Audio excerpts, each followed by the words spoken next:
And ladies and gentlemen, that will do it for your 2025 Philadelphia Phillies season. In disastrous fashion, they have been bounced from the playoffs for the fourth consecutive season, this time on another event that will make the Mount Rushmore of worst playoff exits in Philadelphia sports history. On a routine ground ball back to Orion Kereking, and routine's a little bit strong. He did a nice job knocking it down in the first place, but what we saw on full display was panic from Orion Kereking. This was a guy that the clear baseball sense, the obvious play is to throw the runner out at first base, get to the next inning, give your boys a chance to hit again, and ultimately that was not how things went down. That Orion Kereking rushed the process, tried to throw home, and that is how the Phillies season will end, on an error by Orion Kereking. Their absolute disastrous fashion, and that will complete things. This is not at all whatsoever how I thought the end of this Phillies season would land, and it does feel pretty brutal right now. There is no way around it. To dive right into what went down tonight and to pull up the box score here, a 2-1 victory by the Los Angeles Dodgers, and the obvious takeaway that should stand out completely is the lack of run support that did ultimately go down. Christopher Sanchez pitched a straight-up gem tonight. Sanchez being the ace that we know him to be, the guy that has grabbed the reins saying, I'm one of the best pitchers in baseball for the second half of this MLB season, and really on the better part of the past two seasons. He did that. He looked like an ace on the mound. The bullpen, Johan Duran pitching multiple innings for the first time in a Phillies uniform, truly going 5 outs there, did his job. Matt Strahm did his job from the bullpen, but it did not result in a win there. And the full blame of that has to fall directly on the bats. I know that Orion Kereking is going to be the scapegoat here. And I do just want to interject here to talk a little bit about Kerkering specifically here. For starters, Rob Thomson is just willing to die on the Orion Kereking sword, and he very well may. That there are going to be some big picture changes that we're going to have to talk about for this offseason for this Phillies team. And the decision to bring Orion Kereking in to close out that inning after we've talked so clearly about what a disaster that he has been with runners on base. When you give this guy a clean inning, it is a different story that he's able to pitch like one of the more dominant relief pitchers in all of baseball. But that is not the case when he starts out with a dirty inning, when there is runners on first, when there is runners on second, when he's dealing with damage that started from the pitcher before him, and that is the role that Rob Thomson threw him in. Now, for Kerkering specifically here, it's all going to come boil down to that final play. I wish that he was ultimately able to, get the job done and reporting out here.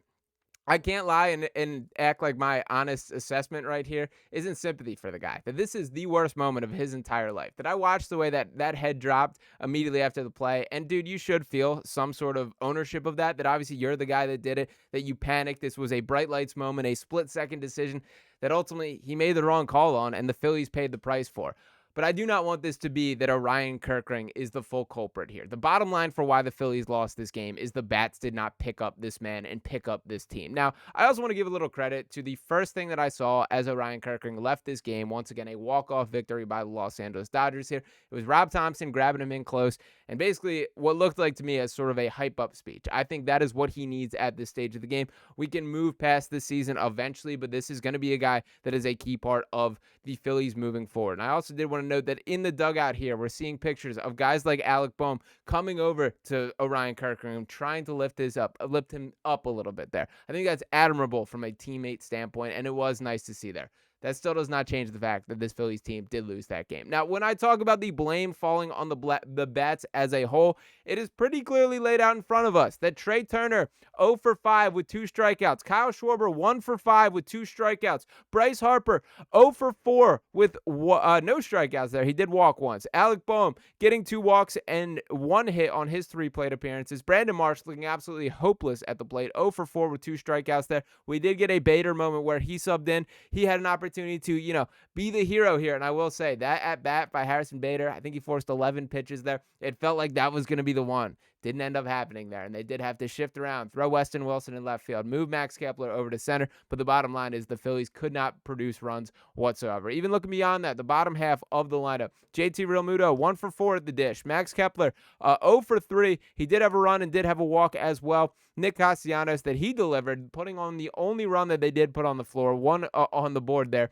1 hit, 1 RBI across his 4 at-bats there. He also did strike out. And then Bryson Stott, 0 for 4 with 2 strikeouts there. The bats straight up were not good enough tonight. That is the takeaway. I understand the immediate rush, the immediate frustration, the scapegoat of this postseason exit will fall on Orion Kereking's head there. but this is about the big ticket players not performing like big ticket players. That we talked about this in games 1 and 2 where they came up shorthanded at first, that the guys, the Trey Turners, the Kyle Schwarbers, the Bryce Harpers, that this is the moment that you have to show out. You have to prove that you're that guy. And that did not happen when the backs were as against the wall as they've been in this Phillies era. Now, we're not going to get too far into the big picture takeaways here. This is a vent session. This is a frustration. The body is still fresh. The wound is still sharp here. We're not going to dive into the big picture stuff just yet, but it is worth noting when you look back at that they lost in the NLDS in 2025, lost in the NLDS, and starting at 2022 in the World Series, in 2023 in the NLCS, and back-to-back years in the NLDS.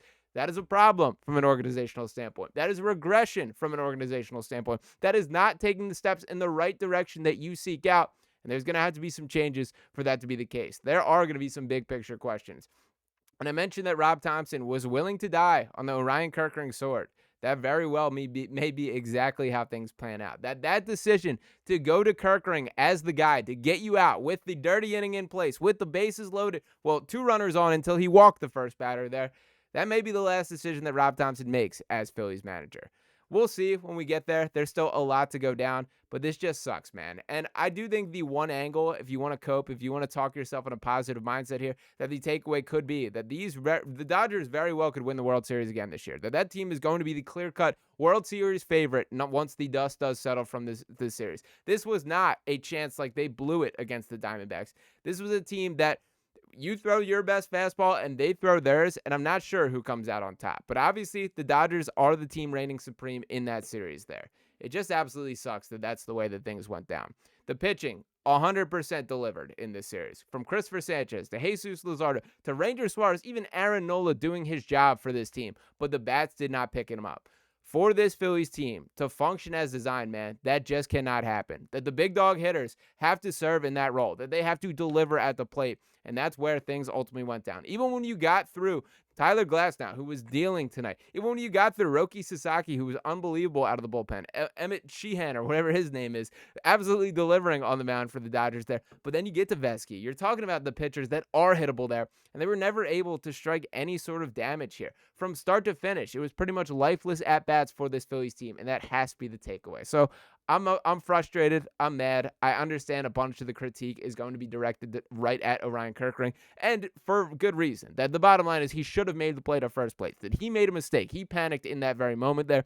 But I do want to throw the shield up to an extent that I feel bad for him on a human being level. That is going to be a moment that he lives with for the rest of his life and regrets for the rest of his life right there. And I am happy to see a bunch of the Phillies teammates being aware of that. The blame for this loss has to fall in the batter's box there. It has to fall on Bryce Harper. It has to fall on Kyle Schwarber. It has to fall on Trey Turner. The guys that are supposed to deliver and just straight up didn't for this. So we'll see where the pieces do fall for this, but did want to rant about how that game did go down.